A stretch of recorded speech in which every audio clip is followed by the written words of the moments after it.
Pagbasa mula sa unang sulat ni Apostol San Juan. Sumusulat ako sa inyo, mga anak, sapagkat ipinatawad na ang inyong mga kasalanan alang-alang kay Kristo. Sumusulat ako sa inyo, mga ama, sapagkat nakikilala ninyo siya na sa simula pa'y siya na. Sumusulat ako sa inyo, mga kabataan, sapagkat tinalo ninyo ang masama. Sinulatan ko kayo, mga anak, sapagkat nakikilala ninyo ang Ama. Sinulatan ko kayo, mga ama, sapagkat nakikilala ninyo siya na sa simula pa'y siya na. Sinulatan ko kayo, mga kabataan, sapagkat malalakas kayo, nananatili sa inyo ang salita ng Diyos, at tinalo ninyo siya, ang masama. Huwag ninyong ibigin ang sanlibutan o ang mga bagay sa sanlibutan. Ang umiibig sa sanlibutan ay hindi umiibig sa Ama, sapagkat ang lahat ng nasa sanlibutan ang nakapupukaw sa masamang pita ng laman, ang mga nakatutukso sa paningin at ang karangyaan sa buhay ay hindi nagmumula sa Ama, kundi sa sanlibutan. Mapaparam ang sanlibutan at lahat ng kinahuhumalingan nito, ngunit ang sumusunod sa kalooban ng Diyos ay mabubuhay magpakailanman. Ang salita ng Diyos. Magalak ang kalangitan at daigdig ay magdiwang. Panginoon ay purihin ng lahat sa sandaigdigan, purihin ang lakas niya at ang kanyang kabanalan. Ang pagpuri ay iukol sa pangalan niyang banal. Magalak ang kalangitan at daigdig ay magdiwang. Dumulog sa kanyang templo't maghandog ng mga alay, kung Panginooy dumating sa likas niyang kabanalan, humarap na nanginginig ang lahat sa daigdigan. Magalak ang kalangitan at daigdig ay magdiwang. Panginooy siyang hari sa daigdig ay sabihin, sanlibutay matatag na, kahit ito ay ugain, sa paghatol sa nilikha, lahat pantay sa paningin. Magalak ang kalangitan at daigdig ay magdiwang. Ang mabuting balita ng Panginoon ayon kay San Lucas.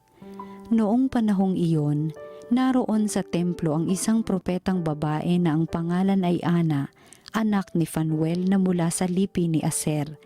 Siya'y napakatanda na. 7 taon lamang silang nagsama ng kanyang asawa nang siya'y mabalo. At ngayon, 84 na taon na siya. Lagi siya sa templo at araw-gabi sumasamba sa Diyos sa pamamagitan ng pag-aayuno at pananalangin. Lumapit siya ng oras ding iyon at nagpasalamat sa Diyos.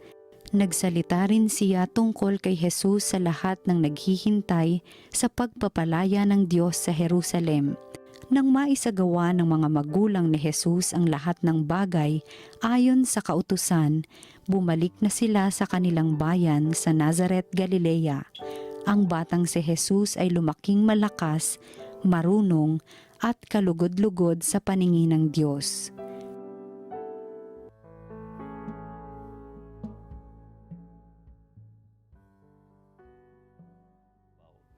Welcome to Salita ng Diyos, Salita ng Buhay. Meron pong mga taong tumatandang punong-puno ng takot at pangamba. Kaya sila'y nagiging bugnutin, masungit at mainipin. Pero meron din namang ibang tumatandang maganda. They are the ones who grow old graciously. Sa Ebanghelyo ngayon, si Ana na anak ni Fanuel ay napaka-aktibo sa templo bilang isang propeta kahit sa edad na 84. Naroon na ang lahat ng dahilan para maging bitter si Ana sa kanyang katandaan. Actually, nung bata pa siya, may maganda namang kabukasan na nag-aantay para kay Ana. Maaga siyang nag-asawa at siguro kasama ang kanyang asawa, malamang ay nangarap siya na magkaroon ng maganda at kasiyasiyang buhay kasama ang maraming magiging anak nila. Ngunit 7 taon lamang ang nakaraan pagkatapos ng kanyang kasal. Sumapit sa buhay niya ang trahedya. Ang kanyang asawa ay namatay nang hindi inaasahan. At ang lahat ng kanyang mga pangarap ay naglaho. Ano ba ang ibig sabihin ng pagiging balo noong panahon ni Jesus? mga lalaki lang ang pinapayagang magtrabaho noon.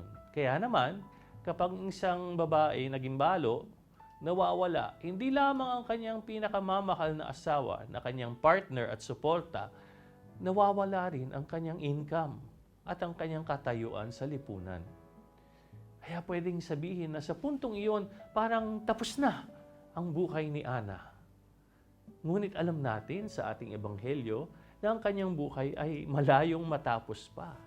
Siya ay mabubuhay pa ng 60 taon hanggang sa edad na 84. Kahit na siya ay isang balo, hindi siya naging bitter. Wala siyang sama ng loob.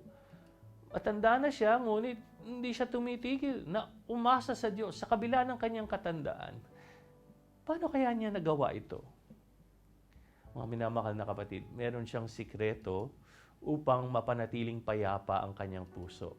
Sabi sa Ebanghelyo, lagi siya sa templo at araw-gabi sumasamba sa Diyos sa pamamagitan ng pag-aayuno at pananalangin.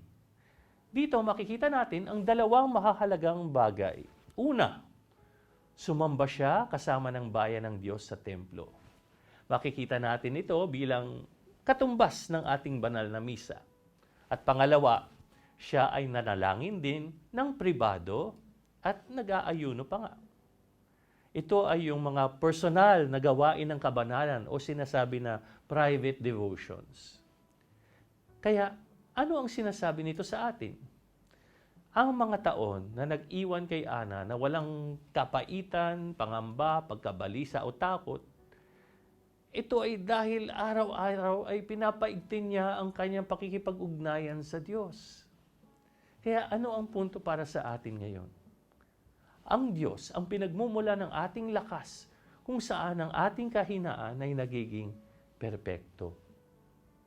Kaya naman, hindi tumitigil si Ana sa pagsamba, hindi siya tumitigil sa pagdarasal, hindi siya tumitigil sa pagtitiwala at pag-asa.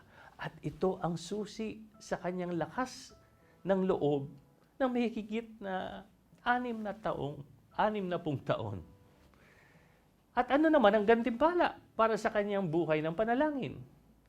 Ginantimpalaan siya ng Diyos sa pamamagitan ng pagtupad sa isang pangarap na hindi niya inaasahan. Isang pribilehiyong ibinigay lamang sa piling iilan na mismong magpatotoo sa batang si Jesus na magiging katubusan ng Jerusalem. Nakita niya ng personal si Jesus. Kaya punong-puno ang puso niya. Kaya hindi niya maiwasang magpasalamat, magsalita tungkol sa anak ng Diyos. Naalala ko nung nakaraang Pasko, nag-officiate ako ng Requiem Mass para sa isang parishioner na pumanaw sa edad na 91. And people kept on saying that this person was so kind, napakabait, walang bitterness sa kanya. At hindi ito nakakagulat, no? Kasi naalala ko na siya ay araw-araw na nagsisimba at nagdarasal pa sa umaga kasama ng mga Carmelites. At sa lahat ng mga taon na iyon, napanatili niya ang kanyang pakikipag-ugnayan sa Diyos na siyang nagbigay sa kanya ng lakas. Sa huli, naligtas siya sa anumang pagdurusa sa kanyang mga huling sandali. Nakatanggap siya ng last rites mula sa isang pari at namatay siya ng payapa noong bisperas ng Pasko. Kaya narito yung isang tao na tumanda ng maganda at produktibo. I mean, what more can we ask? Kaya magandang tanungin natin sa ating sarili, ako ba ay tumatanda ng paurong o produktibo? Saan ako humuhugot ng lakas upang hindi mawala ng pag-asa sa mga darating pa na panahon?